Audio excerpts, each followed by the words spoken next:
kind of had an edge about you? Some of the Pat McAfee comments yesterday got a lot of attention. It seemed like the team also played with a little bit of an edge that was different today. What's the root of that?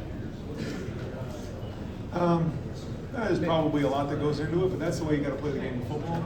That's the mentality that we have to have. You know, we know that we want to be playing our best football. We also know what was at stake. You know, you don't win this game, you have no chance to go to Indianapolis and play the Big Ten championship. And that's real. And we've had that approach here for a few weeks now, or more than that.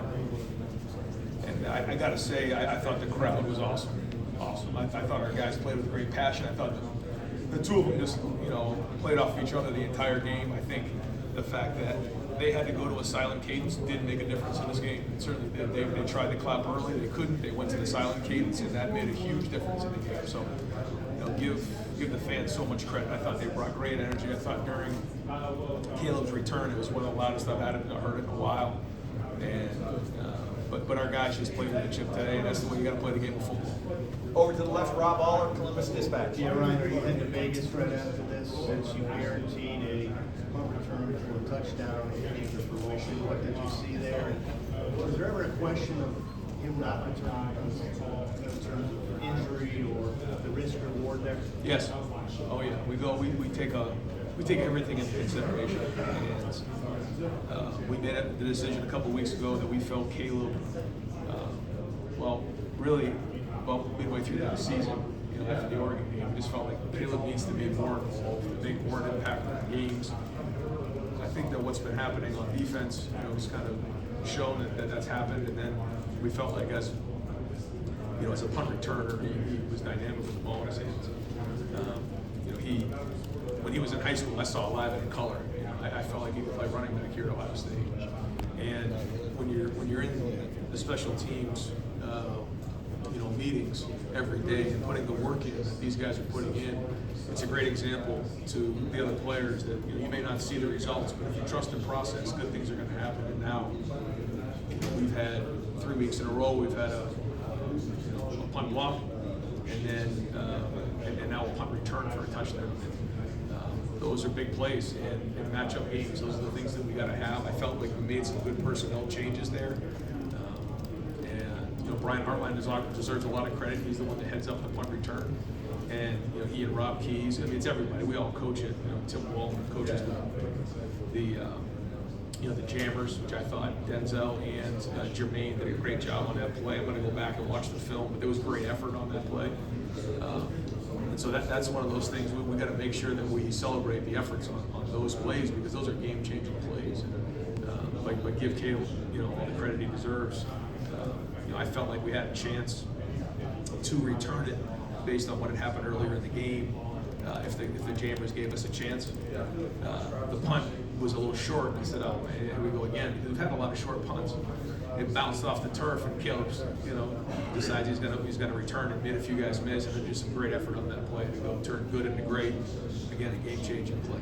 Over to the right, Dylan Davis, Delaware Gazette. Brian, the end of the game, offensively for you, that was an interesting sequence. Trey goes down to the 1 yard line, decided to run 2 plays anyways to score. What was that decision all about? And was there anything to that? Well, at the end of the game, we're in a 4-minute drill, like you saw in the Penn State game. We call that downtime, which means once we get the first down, in that moment, we feel like the game's probably over. He scored it free and brought it all the way down to the 1 yard line. And I think maybe it triggered like at the last second, oh boy, I got to get down here. So we didn't have to put our defense back on the field. Then we decided to at least go 45 seconds off the clock. We're on the 1 yard line. We just felt like we wanted to put an exclamation point on the win by Penn State. Over to the left, Cameron T. Robinson, The Athletic. Right. There's a lot of talk about Indiana being the most explosive passing offensive play since that Oregon game. What can you say about the game plan Jim put together, or just what the defense did that seemed to rattle Kurt's room all day? Yeah, I felt like the plan going in was excellent, but and I thought the defensive staff did a great job with it. I felt like Jim had a great plan. I thought Tim and Matt both did an excellent job all week.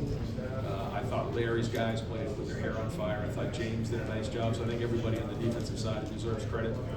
But like we talked about this week, this game is played by players, not coaches. It's about players, and our players played hard today. And I felt like the defensive line won the line of scrimmage. I felt like we got after their offensive line in terms of getting in the backfield. I thought our guys in the secondary covered well because we knew they were going to take shots down the field. We still have too many of these pass interference calls that we got to get cleaned up. That's just the truth. But and I thought the linebackers, at least it looked like on film, were timing up the blitzes really well and getting into the backfield. Over to the right, Stephen Means, Cleveland.com. Right, I know you want to celebrate a win like this as much as possible, second top 5 win of the season, but now comes the game that a lot of the people in this roster came back for, including some guys in this room. How do you quickly make that turnaround and get ready for the Michigan game next week? Yeah, well, it's just that. We know we need to at least celebrate and enjoy the win, but it's not going to be a late night. We all need to get to bed. We need to get our rest. We need to enjoy it. You can't just have a top 5 win like this and just move on.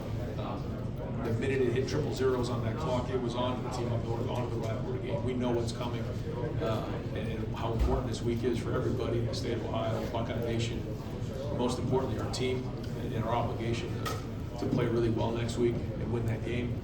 But we also need to make sure we take a deep breath and recognize the things that will happen today. We'll do that tomorrow during our champions meeting, celebrate the guys who played really well, and then move on because it's easy just to move on, but there's a lot of work that gets put into a win like this. It's a top 5 win. So we'll get some good rest tonight, make sure we get to bed early, and then we'll wake up tomorrow, make sure we get back to work. Folks, we're going to do 2 more questions with Coach Day, and then we're going to bring Caleb up for a handful of questions, and then Will. And I do want to share that Will completed 80% of his passes for the 6th time this season.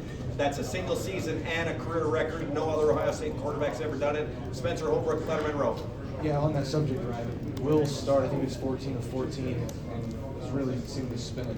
What are you seeing from him in his preparation that makes him get off to these starts? Whether it's early in the season 10 for 10, I think he's had 3 or 4 of those, and then today 14 of 14. What do you see from that makes him so good early?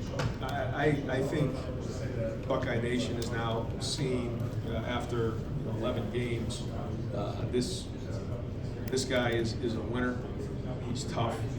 He cares about his teammates. He's a leader.